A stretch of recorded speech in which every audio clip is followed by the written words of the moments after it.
Welcome to Section 3, which is on analyzing the problem, defining the purpose, and collecting data. A written problem statement will help clarify the task and define the report's purpose and scope. The textbook provides the following example of a problem statement.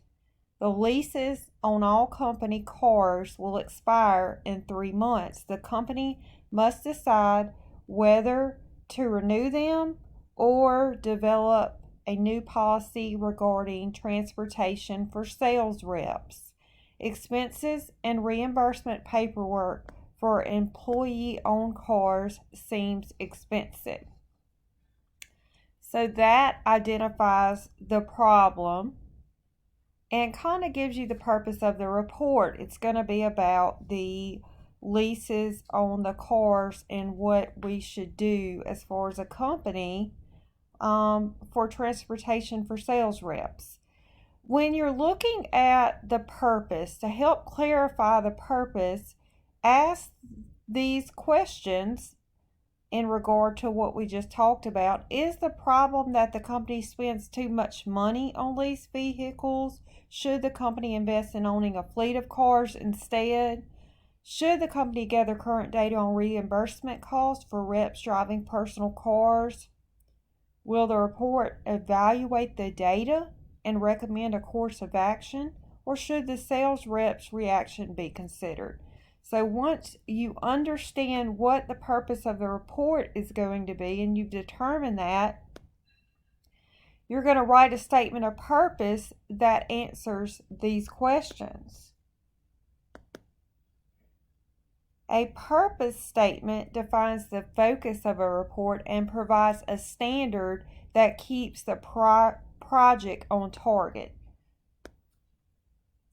Here is an example of a purpose statement: to recommend a plan that provides sales reps with cars to be used in their calls. The report will compare costs for 3 plans: outright ownership, leasing, and compensation for employee-owned cars. Data will include the sales reps' reactions to each plan. So when you're writing your purpose statement, you want to choose action verbs telling what you intend to do.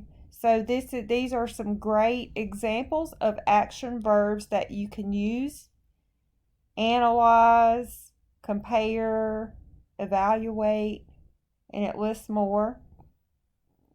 And some reports are going to require only a simple statement: to investigate expanded teller hours, to select a manager from among 4 candidates, etc. So it's just going to depend on what the report is about. Once you have prepared your purpose statement, it's time to do investigating. And so you want to get your information and you want to base it on solid, accurate, verifiable facts. And these facts can either be from primary data or secondary data.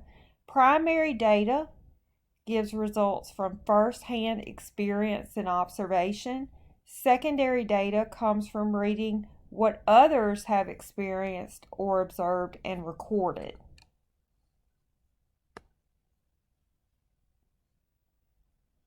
Typical sources of both primary and secondary information are from company records, printed material, electronic resources, observation, surveys, questionnaires, interviews.